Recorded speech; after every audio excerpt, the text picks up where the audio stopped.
የማቴዎስ ወንጌል ምዕራፍ 4።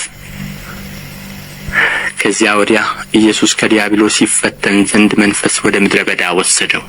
40 ቀንና 40 ሌሊትም ከጦመ በኋላ ተራበ። ፈታኝም ቀርቦ የእግዚአብሔር ልጅ ከሆንህ እነዚህን ድንጋዮች እንጀራ እንዲሆኑ በል አለው። እርሱም መልሶ ሰው ከእግዚአብሔር አፍ በሚወጣ ቃል ሁሉ እንጂ በእንጀራ ብቻ አይኖርም ተብሎ ተጽፎአል አለው። ከዚህ በኋላ ዲያብሎስ ወደ ቅድስት ከተማ ወሰደውና እርሱን በመቅደስ ጫፍ ላይ አቁሞ መላእክቱን ስላንተ ያዝልሃል፣ እግርህንም በድንጋይ ከቶ እንዳትሰናከል በእጃቸው ያነሱሃል ተብሎ ተጽፎአልና የእግዚአብሔር ልጅ እስከሆንህ ወደ ታች ራስህን ወርውር አለው። ኢየሱስም ጌታ አምላክህን አትፈታተነው ተብሎ ደግሞ ተጽፎአል አለው። ደግሞ ዲያብሎስ እጅግ ረጅም ወደ ሆነ ተራራ ወሰደው። የዓለምንም መንግሥታት ሁሉ ክብራቸውንም አሳይቶ ወድቀህ ብትሰግድልኝ ይህን ሁሉ እሰጥሃለሁ አለው። ያን ጊዜ ኢየሱስ ሂድ አንተ ሰይጣን፣ ለጌታህ ለአምላክህ ስገድ፣ እርሱን ብቻ አምልክ ተብሎ ተጽፎአልና አለው። ያን ጊዜ ዲያብሎስ ተወው፣ እነሆም መላእክት ቀርበው ያገለግሉት ነበር። ኢየሱስም ዮሐንስ አልፎ እንደ ተሰጠ በሰማ ጊዜ ወደ ገሊላ ፈቀቅ ብሎ ሄደ። ናዝሬትንም ትቶ በዛብሎንና በንፍታሌም አገር በባሕር አጠገብ ወዳለችው ወደ ቅፍርናሆም መጥቶ ኖረ።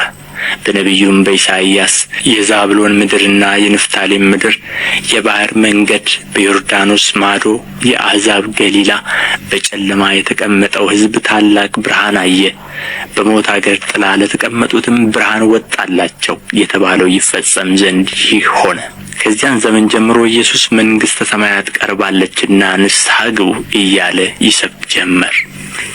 በገሊላ ባሕር አጠገብ ሲመላለስም 2 ወንድማማች ጴጥሮስ የሚሉትን ስምዖንን ወንድሙንም እንድርያስን መረባቸውን ወደ ባሕር ሲጥሉ አየ፣ ዓሣ አጥማጆች ነበሩና። እርሱም በኋላዬ ኑና ሰዎችን አጥማጆች እንድትሆኑ አደርጋችኋለሁ አላቸው። ወዲያውም መረባቸውን ትተው ተከተሉት።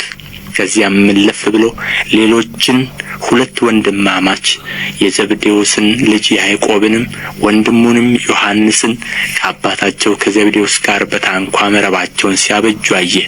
ጠራቸውም። እነርሱም ወዲያው ታንኳይቱንና አባታቸውን ትተው ተከተሉት።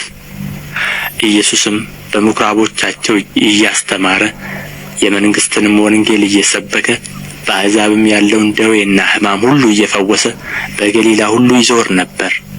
ዝናውም ወደ ሶርያ ሁሉ ወጣ። በልዩ ልዩ ደዌና ሥቃይም ተይዘው የታመሙትን ሁሉ፣ አጋንንትም ያደሩባቸውን፣ በጨረቃም የሚነሣባቸውን ሽባዎችንም ወደ እርሱ አመጡ፣ ፈወሳቸው። ከገሊላ ከ10 ከተማም ከኢየሩሳሌምም ከይሁዳም ከዮርዳኖስም ማዶ ብዙ ሕዝብ ተከተሉት።